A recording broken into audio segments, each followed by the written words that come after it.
Hello and welcome to another episode of Grow For It. Today we have a very special guest with us, Tony Ojeda, who's been a wealth advisor for 31 years, and he 5 years ago ventured into his own venture as a personal productivity coach. Tony, thank you so much for joining me tonight.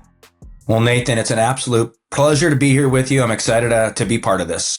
Great. Thank you so much. Can you start out by walking us through how you got into coaching and how you started out 5 years ago with that new venture? Yeah, so the coaching started about 5 years ago. The idea of leadership and developing people and helping them be successful actually probably started back in 2010 to 2011. I was working for a financial services firm. We had, about probably 20 employees maybe. And myself and three other people bought out the old partners. And then a year later, I was named the managing partner. So I was responsible for the whole kit and caboodle. And I was really focused at that time. I wanted to make sure our employees, our team members were happy. They were happy in the work they were doing. They were happy and excited to be working where they were working and serving our clients. And part of that was, how can we make you the most productive you can be? How can we make you the most efficient we can be? How can you really enjoy and work within your strengths? Because if you're not working within your strengths, you could be miserable. You can be successful and working well, but you could be miserable. And so that's really where it all started. I started studying a lot of leadership development, whether it was John Maxwell, Dave Ramsey, Brian Buffini. I mean, you name it. I've read their books and just started implementing a lot of these different practices. But then back in 2020, I'd actually started writing a book in 2018, 2019. It is called Made to Thrive. And it basically sat on my desktop probably for a year or so. And my son, who was working for me in my financial services firm, he saw it and he said, "Hey, can I read that?" "Sure," I said. And then it was like, he got done 3 weeks later and Anders comes back and says, "Dad, would you mind if I just maybe edit and do some things, change some things?" I'm like, "Yeah, just as long as I know what you're doing." And so Andrew got done with that. And then I read through what he had done. And he said, "You should really publish that book." I'm like, "I really should not publish that book." I don't know why I wrote it, to be honest with you. It was a lot of thoughts were on my mind, and I have written before, and I ended up going like, "Hey," and he just convinced me.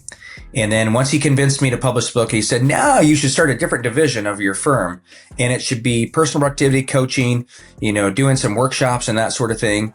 And I said, "Okay, well, we'll give that a shot and do that." So I have been doing that the last 5 years. Really haven't promoted it heavily since probably 2022. That's the honest truth. But we are relaunching our website probably in the next couple of weeks, and we're going to be doing a lot more of that in the near future. That's great. Fantastic. What made you, gave you the initial drive or push to want to start this other segment of your business, if you will? What was it that you wanted to see change? So it really comes down to my mission. So I have what I call 13 proven practices for success in life. And there's 4 pillars. And pillar number 1 is to have a personal mission statement. And I probably had one for the last 10 years, or no, probably 15 years. But it was about 7 or 8 years ago. I'm like, okay, I can't have a paragraph because I don't know what that says. It's not something that I can think, oh yeah, I know exactly what that is. But a personal mission statement really is how you should filter every decision you make in your life. Okay, so mine is to help improve the lives of others by serving them with great passion. So, as Andrew brought this to my attention, he's like, "We really should do this." And I'm thinking, I really don't want to do that. The idea is it falls right within my mission statement. And I can have a significant impact and really help I improve people's lives by being a financial advisor, bringing a great wealth manager, doing a great job and helping people plan for the retirement. And when they're retired, helping them distribute, cash flow planning, all that. It's awesome. But to have a more significant impact and really live out that mission, that's really what got me over the hurdle and said, I'm going to do this because I can have an impact on people. That's great, because finances are a big part of life, but it's not everything. So that's good that you're taking it to the next level. That's right. Very nice. Well, what would you say is important for someone to create their own personal mission statement? It's really, so I'm Catholic, and I'm old enough where when I was learning the catechism, it was the old Baltimore catechism. And we were taught that God created you to know God. You were created to know God, love God, and serve God in this life so you can be happy with him in the next. So that's a pretty general statement about why everyone's created. But I believe every one of us has a certain purpose, a certain reason we exist, a certain reason we're in this world. And it really should define you. So it can be anything. So I give the example, and I'm not going to remember exactly what it says, but a garbage collector, for instance, that might serve my mission statement, to help improve the lives of others. Collecting garbage for people, that does help improve people's lives, so they don't have to take the garbage to the dump themselves. But the second half of my mission statement, to serve them with great passion. I cannot collect garbage with great passion. I'll be grumpy. I'll hate that. But somebody who maybe has a mission statement that that says something like, I help to clean up messes in people's lives.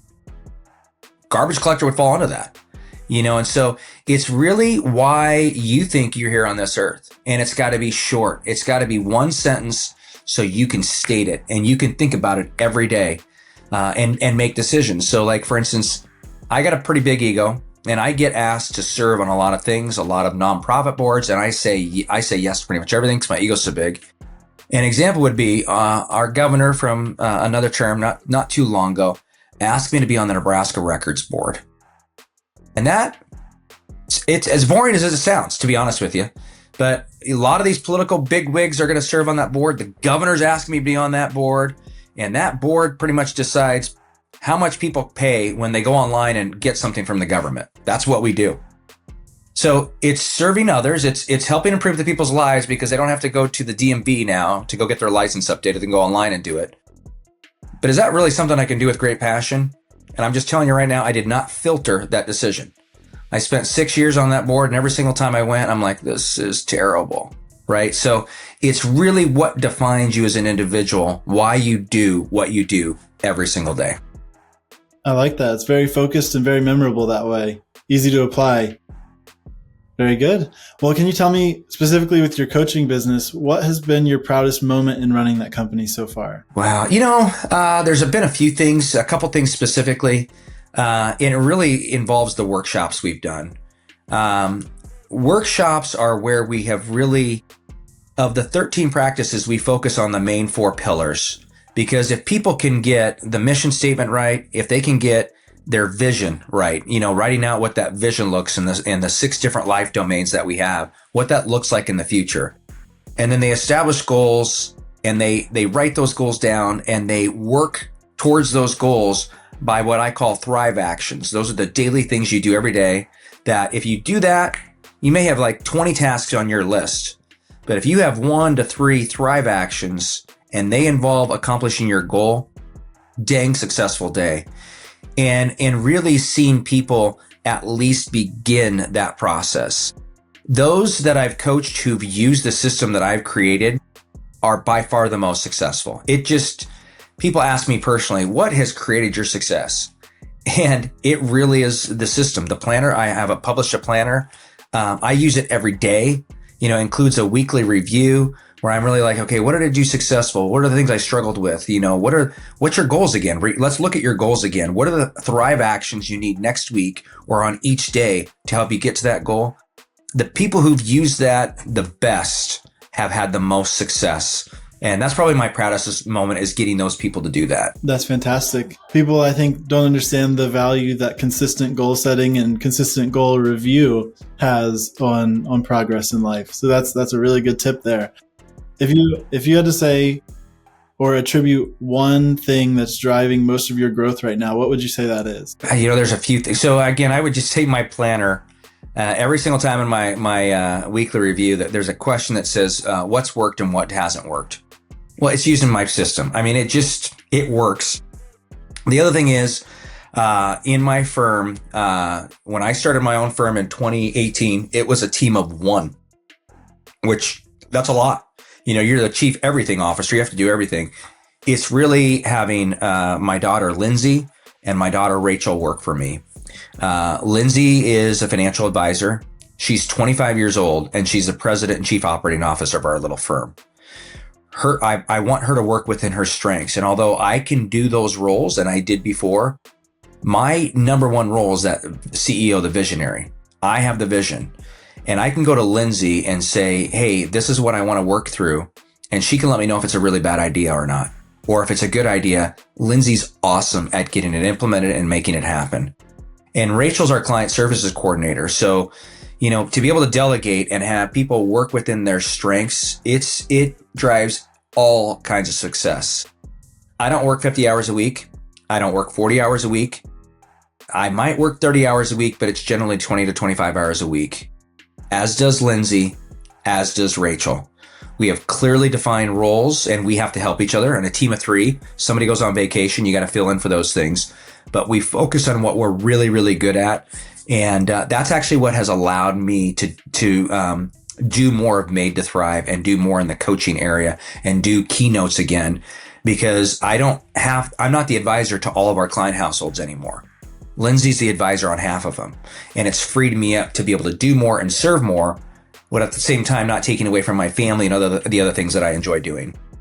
That's great. And that's a very cool way that you're building a legacy with that too. A lot of people go into the entrepreneurial endeavors with the goal of being able to pass it on to their family or involve their family. And it's great to hear that you've done that successfully. What has been key for you in involving your family? I'm sure there's challenges sometimes there when it comes to that, but how have you navigated that? Well, it really goes back to when I started. I had no intention of becoming a financial advisor. That seemed like the worst career you could ever choose in the history of mankind to me, because that's what my dad did. And I just remember I'm never doing that. And Cindy and I were a week from getting married, and we went to his office because my dad said, you need to get life insurance on Cindy. I'm like, oh, okay, Dad, whatever. And his boss stuck his head in the door and said, Cindy, Tony was a good old boy from Oklahoma. I can't do his accent like he did, but it's like, can I visit with you for a few minutes? Well, a few minutes was like 2 hours. And he had somehow convinced my soon-to-be bride that I should become a financial advisor. Because when I walked out of that building, I told her, I said, I'm never doing what my dad does. And I took a step off the curb onto the asphalt parking lot, and she says, I think you should give it a try. I got back from a honeymoon and I started. And so my dad established the idea of working within family. And, my mom had worked with us for a little bit. My brother had. So I was used to that. I had been surrounded by that. And for me, it was never my intention to bring the kids aboard. When I originally hired Andrew, he was my client services coordinator. He's now has his own mowing business and his own family. But Lindsay, ultimately, she's going to buy the financial services practice from me. We've already got a buy-sell agreement. Rachel loves working for both of us. It's possible. Another one of my children, Sam, who's helping me develop the website for Made to Thrive again, he's expressed an interest. And I'm like, you're going to have this degree and you've got really good skills and other things. It's best if you try those for the next, the first year or two. And then if you really think you want to be a financial advisor, yeah, we'll bring you aboard. He would actually be phenomenal too. So I think it's great. And I can't say this little firm is always going to be all family. It could be others outside, but it's been a real blessing so far. That's great. I love it. You're raising a whole tribe of entrepreneurs over there. That's right. That's great. What would you say on the flip side has been the hardest part about running your coaching business so far? Yeah, so that's a great question. I appreciate that.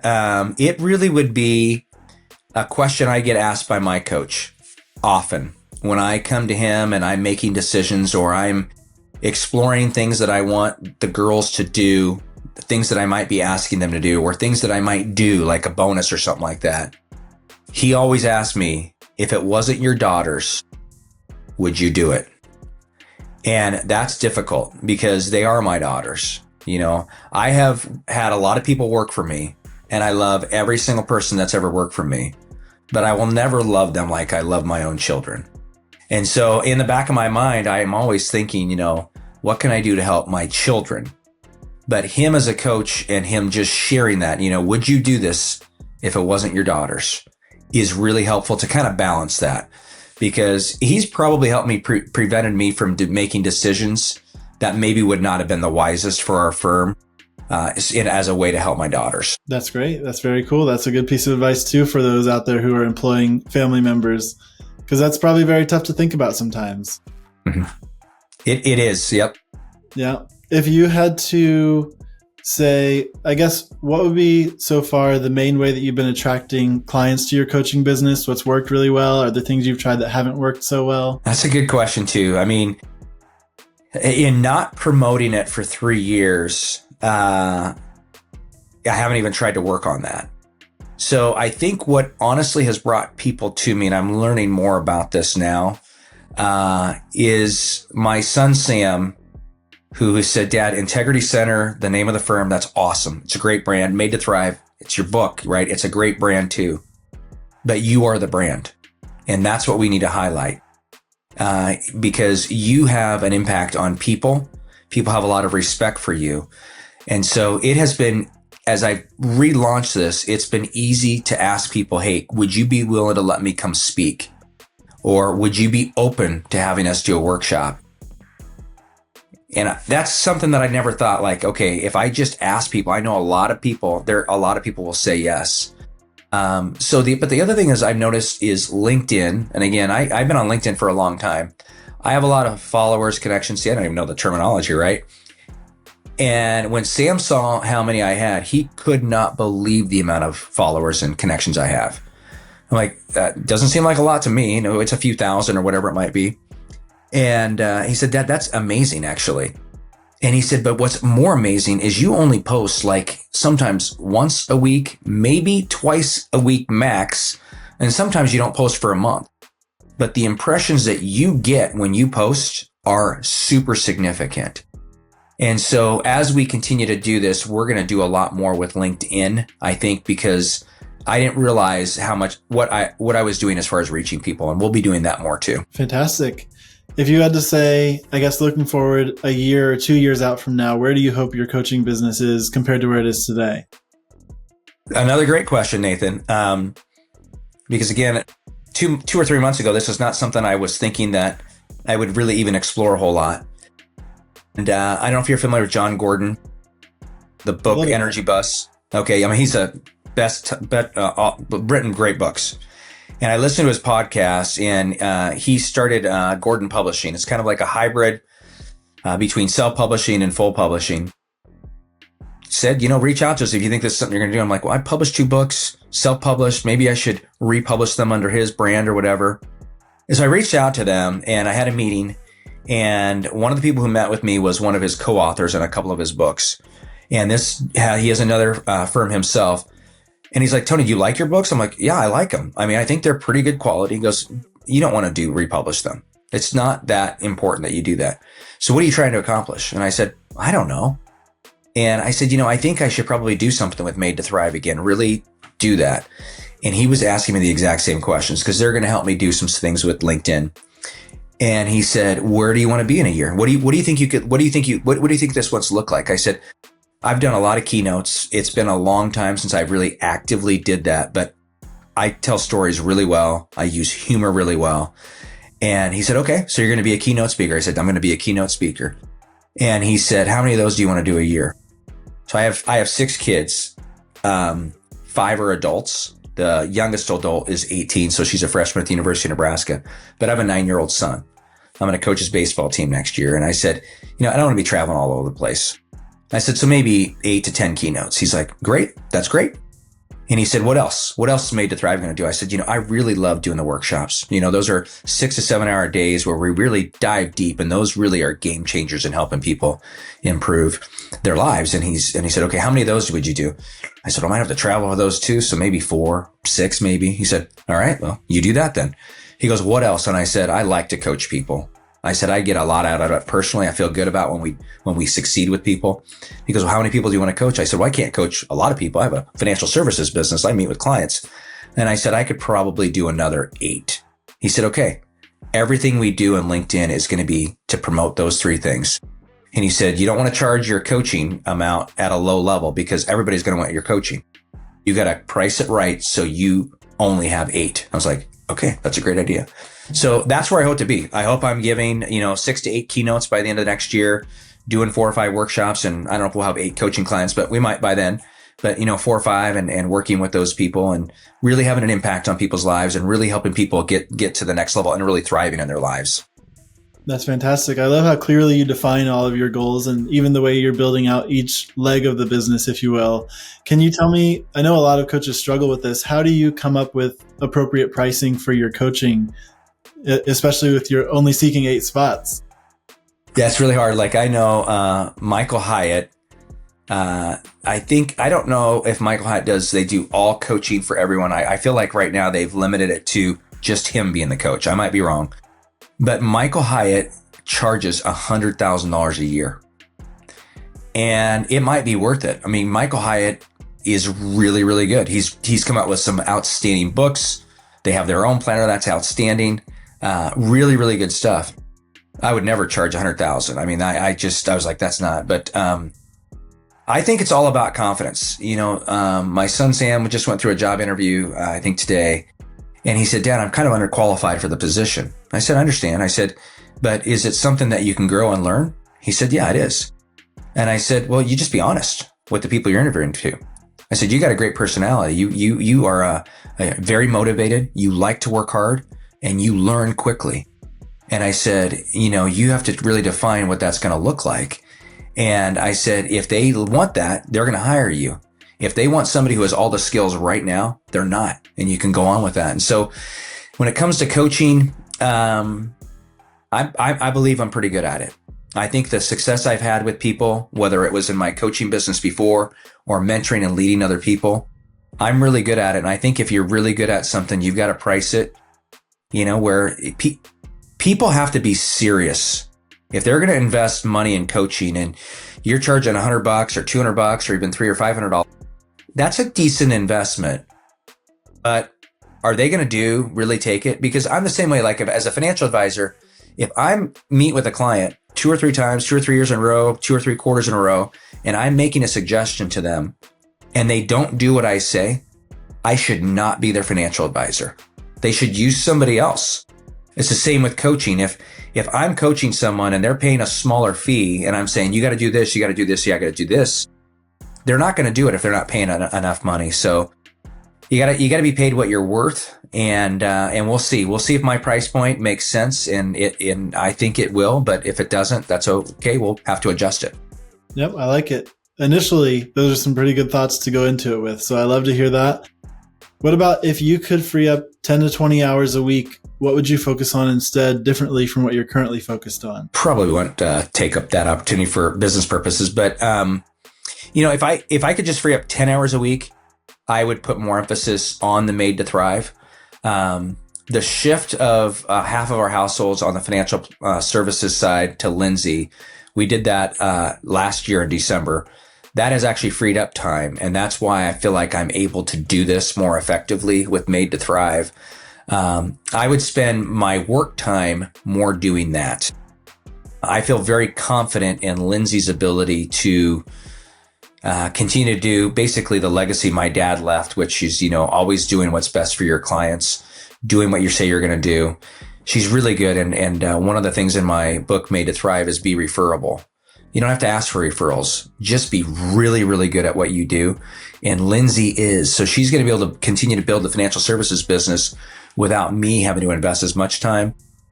So the extra time I would put into Made to Thrive and really probably focus on trying to get more keynotes, because the more keynotes you do, the more ability you're going to be able to have the coaching clients that you want to. I'd also go down to our lake house more often too. So that's great. That sounds like a good plan. Within the coaching realm, how do you see automation or technology playing a role in your growth over the next few years? It's going to be a big part of it. You know, I think about even some of the little things we're doing. You know, AI will it take over the world next 3 years? Maybe. But it's a tool I think that we have to use. You know, little things even like with Calendly. I'm not going to do that initially with Made to Thrive, but I could see myself having to utilize that. But yeah, all that automation is going to be really, really important. I'm very open to new tools to use. I'm not a techie, but when things come across my desk or across my brain to experiment with something new, if it helps me to achieve my objectives, I'm going to use it. And it's no different, honestly. Automation is no different, in my opinion, than delegating to an individual. So you delegate to team members to do what they're really good at. And sometimes you have to use systems or processes. So like in the financial services world, you use a CRM. You use a CRM in a lot of different worlds. In a small coaching practice, I probably won't use a CRM, but I might use some form or fashion of it. But I've got to keep diligent notes, right? When I meet with the coaching clients, I got to take diligent notes. And I actually use, with Zoom, I use the AI there to record. I get the people's permission. And that's a great, because then I emailed the summary. I said, this is the things that we're going to work on. And I'm going to be with you every step of the way. And I'm going to remind you every week, this is what you said you were going to do. And it's documented in that document. So it definitely can be used in a lot of great ways. Yeah, I love that, especially the meeting summaries that it provides. That's a Yep. game changer when you have that. Yeah. Yeah. If you had to give advice to someone out there who's just starting their own coaching business, what would you say would be one lesson that you've learned that you'd like to pass on to someone in their shoes? I would say, and you can borrow from others, but build your own system. A coach can be most effective if they have their own system that they'll coach from. So you think about although I'm a bigger baseball fan than football, I'll use football as an example because we're in the midst of football season. Football coaches have a system. They build a culture. And when they bring on new coaches, an offensive coordinator, defense coordinator, whatever it is, they need those coaches to fit within the head coach's system and their culture. And if they don't, they're a bad fit. So if you're a coach and you're randomly using a bunch of systems that other people have created, I think you're going to be spinning your wheels. If you can come up with your own system that you coach people within, and that may not be the best fit for everyone, it shouldn't be. You as a coach are really good in certain things. And if people want you to be their coach, they want you to coach them in those things that you're really good at. So don't be all things to all people. Focus on what you're really good at and use that as the system. That's great. And what would you say are good, or I guess core components of any good system for a coach to structure? So I think, first of all, you have to determine how often you will meet with your coaching clients. That system has to be in place, and you have to be very, very consistent with it. So in part of my coaching, I try to coach people on putting together a perfect week. What does your week look like if it's a perfect week every week? And you try to have that be that perfect week or pretty close to it every single time. So, you have to know when you're going to coach, right? So I'll give Michael Hyatt as an example again. And I can't remember what book it was, but he talks about being on stage, backstage, and off stage. On stage in the coaching practice is when you are actually coaching clients, one-on-one. Excuse me. Backstage is maybe when you're reviewing the notes, and maybe you're doing that once a week. You're reviewing all your coaching clients' notes, and then you're sending them a text or an email reminder about these are the things that you're working on. I want to really encourage you to do this. And then off stage is when you're not working at all. And so I think that's the step, is be consistent. Will you have to reschedule coaching meetings? Yeah, from time to time, you might have to do that, but be very consistent, be on time, give the full time that you said you were going to give to each coaching client. But then also know exactly what your level of coaching is. Again, so mine is around the 6 life domains. That's where I coach. If people don't want to talk about that, then they're not going to be coached by me. So, sorry. That's all right. Just diving a little deeper into that. What are the 6 life domains that you refer to? Sure. So they are personal. So personal can be, your hobbies, your habits, or not your habits, the hobbies, the things that you enjoy doing. They can involve your family, but family is another life domain. Or relational. So either family or relational could be one life domain. There's financial, right? We got to take care of our finances. For me, there's spiritual, there's physical, and gosh darn it, I just can't remember off the top of my head what the other one is. I'll just go to my planner and I'll tell you because it's in there. Okay. So relational, spiritual, financial, physical, personal, and of course, professional. And so for me in those life domains, you may be focusing your whole year, 80% of your focus as far as your goals might be in one of those life domains. And that's okay. You might need to take your career or your professional life or your business to a new level. And most of your focus has to be on there. Or maybe you suck as a dad. And so you need to put more emphasis on that particular year on relational. If you miss all your kids' games or all of their events, their dances and all this other stuff, maybe you should put more focus on that life domain. So those are the 6 that I coach for. That's great. Well, with only 8 spots available, knowing your ideal client is probably pretty important for you. Who would you say is someone who would be ideal for you to work with for your system? So I'd say it's probably a very, very busy business owner or high-level executive who they're successful as, you would define in the business world, let's say, but is really maybe not necessarily struggling, but they're really not doing well in some of those other life domains. It could be somebody who is maybe new to business and they're finding some early success, and they're an awesome husband and father, or a wife and a mother. And they've got a really good spiritual life, and they've got hobbies. They do things, they have fun, they enjoy. Financially, they're okay. They're maybe not the best, but they're decent. And really what they need help is like, I got this new business. I need to get this going, and I need some help and advice with that. So it's really, as what we used to say, is it's somebody who is a thriver. They're wanting to thrive in their life, in their business. So that's great. I love that. You have very clearly defined and well thought out ideas. And I think a lot of that probably comes from you, your brain, your personality, but a lot of it probably comes from your planner and your consistent journaling as well. You're forcing your mind to work that way, which is amazing. Thank you. Yeah, you're welcome. And just before we close today, can you tell what is the best place for our viewers to find more information about you and your programs?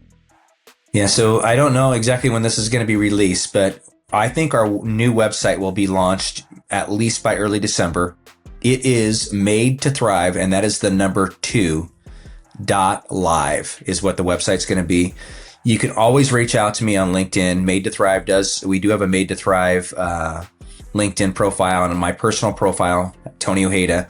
And then I always encourage people, if you want to email me right now, I don't know if I'm going to have a Made to Thrive email. I probably should. We'll see.